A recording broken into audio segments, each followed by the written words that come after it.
Cinema ఇండస్ట్రీలో కొంతమంది హీరోయిన్లు హిట్ సినిమాల తర్వాత కూడా ఇష్టమైన కథల కోసం ఓపిగ్గా వెయిట్ చేస్తుంటారు. అలాంటి వారిలో సమంత కూడా ఒకరు. గత కొంతకాలంగా బాలీవుడ్ ప్రాజెక్ట్స్, వెబ్ సిరీస్లతో బిజీగా ఉన్న సమంత తాజాగా మళ్ళీ టాలీవుడ్ లో తన మార్క్ చూపేందుకు రెడీ అవుతుందని సమాచారం. 2023లో వచ్చిన ఖుషి సినిమా తర్వాత ఆమె నుంచి ఏ తెలుగు సినిమా రాలేదు. లేడీ ఓరియంటెడ్ కథలు వచ్చినా కూడా ఆమె గ్రీన్ సిగ్నల్ ఇవ్వట్లేదు. అయితే ఇప్పుడు ఆమె ఒక కొత్త ప్రాజెక్ట్ తో రీ ఎంట్రీకి అయితే సిద్ధమవుతుందని టాక్. ఈసారి సమంత కథ ఎంపిక విషయంలో చాలా జాగ్రత్తలు తీసుకుంటుందట. ఇటీవల తన ప్రొడక్షన్ హౌస్ త్రలాలా మూవింగ్ పిక్చర్స్ ను ప్రారంభించిన సమంత తొలి ప్రాజెక్ట్ గా మా ఇంటి బంగారం పేరుతో ఒక సినిమాను ప్రకటించింది. కానీ ఇందులో ఆమె నటిస్తుందా లేదా, కేవలం నిర్మాణ బాధ్యతలు మాత్రమే తీసుకుంటుందా అన్న దానిపై స్పష్టత అయితే లేదు.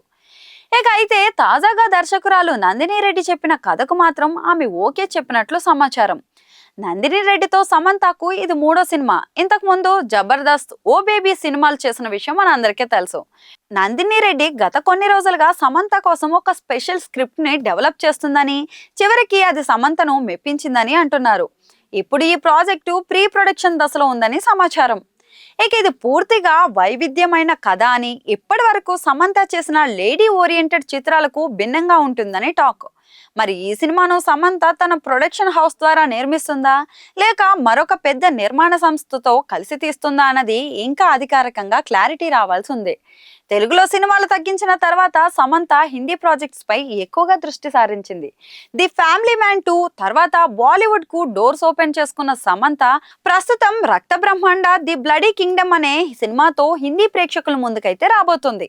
ఈ ప్రాజెక్ట్ లో ఆమె ఆదిత్య రాయ్ కపూర్ తో కలిసి నటిస్తోంది. హిందీలో తన సత్తా చూపేందుకు ప్రయత్నిస్తున్నా కానీ ఆమెను తెలుగు ప్రేక్షకులు ఎంతగానో మిస్ అవుతున్నారు. ఇప్పుడు మళ్ళీ తెలుగులో ఆమె సినిమాకు గ్రీన్ సిగ్నల్ ఇవ్వడం ఫ్యాన్స్ కు ఖుషి కలిగించే విషయం.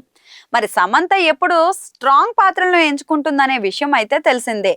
నందిని రెడ్డితో గతంలో ఆమె చేసిన ఓ బేబీ కూడా బిగ్ హిట్ కావడంతో ఇప్పుడు ఈ కొత్త సినిమా ఏ లెవెల్లో ఉండబోతుందనేది ఆసక్తికరంగా మారింది.